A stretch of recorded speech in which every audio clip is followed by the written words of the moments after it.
जय Hind. Mountains of India वाली series में ये हमारी सेकंड वीडियो है और आज की वीडियो बेस रहेगी अरावली रेंजेस पे।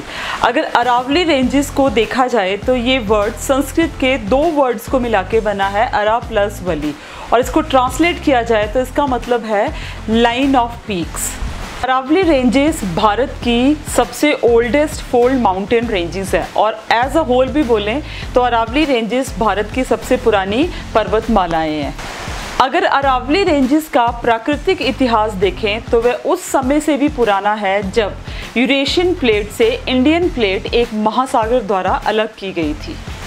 अरावली रेंजेस प्लेस रहा है वैदिक सिविलाइजेशन का, इंडस सिविलाइजेशन का, और इसी के साथ साथ में अरावली रेंजेस ने राइज एंड फॉल देखा है ग्रेट किंगडम्स का, जिसमें मौर्यन किंगडम्स, मुगल किंगडम और राजपूत प्रमुख हैं। अरावली रेंजेस पार्ट है basically Aravalli Delhi orogenic belt का। ओरोजेनिक बेल्ट किसे बोलते हैं यहाँ पे भी आप देख सकते हैं, ये ओरोजेनिक बेल्ट है। Orogenic belt basically convergent plate boundaries के मार्जिन पे बनता है। हम सबको पता है कि there are the three important plate boundaries, जिसमें कन्वर्जेंट, डाइवर्जेंट एंड ट्रांसफर है।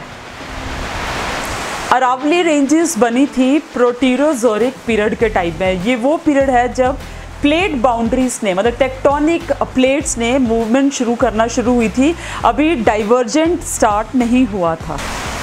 अरावली रेंजेस की अगर लोकेशन को देखें तो स्पेशली ये हमारे इंडिया के नॉर्थ वेस्ट रीजन पे लाई करता है। कहाँ पे लाई करता है? नॉर्थ वेस्ट रीजन पे। ये आप देख सकते हो, ये अरावली रेंजेस है और ये थार डेजर्ट है। तो थार डेजर्ट को रेस्ट ऑफ इंडिया से अरावली रेंजेस सेपरेट करती है। स्टेट्स की बात बोले तो इसका एक्सटेंड जो है वो गुजरात, राजस्थान, हरियाणा, और यहाँ पे अगर आप यूटी, दिल्ली यूटी या कैपिटल की बात बोले तो यहाँ तक पूरे अरावली रेंजेस की एक्सटेंट है। अरावली रेंजेस को डिवाइड किया जाता है बहुत सारी हिल्स में, जिसमें कुछ फेमस हैं Raisena hills, Alwar hills, Naga hills, Abu hills, गिरवा हिल्स और मेवाड़ हिल्स। अरावली रेंजेस का 80% पार्ट सिर्फ राजस्थान में ही लाई करता है, बाकी 20% पार्ट जो है वो हरियाणा, गुजरात और आपका कैपिटल सिटी में दिल्ली यूटी में भी लाई करता है। अरावली रेंजेस का सबसे ऊंचा माउंटेन गुरु शिखर है जो माउंट आबू में लाई करता है।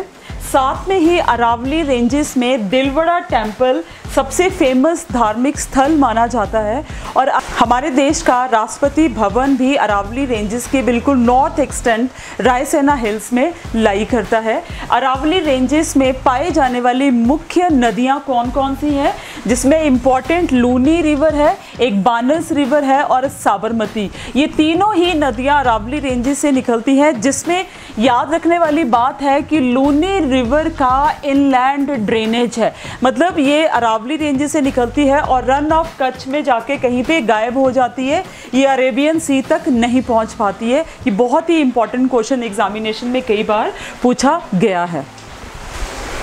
800 किलोमीटर से बनी अरावली रेंजेस इंडिया के क्लाइमेट पे बहुत असर डालती है, स्पेशली मॉनसून के ड्यूरिंग में, क्योंकि अगर आप अरावली रेंजेस की लोकेशन देखें तो ये इस तरह से स्टैंड करती है और यहाँ से आने वाली मॉनसून विंड्स जो है वो अरावली रेंजेस के बिल्कुल पैरेलल हैं, तो उनको कोई भी ऐसी रुकावट नहीं मिलती है कि वो ये राजस्थान वाले, स्पेशली वेस्टर्न साइड वाले थार डेजर्ट वाले एरिया में बारिश करें।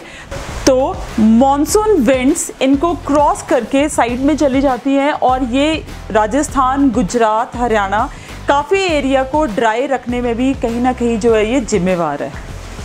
अरावली रेंजेस में रहने वाली सबसे प्रमुख जनजाति है भील, जो भारत की सबसे लार्जेस्ट जनजातियों में से एक पाई जाती है।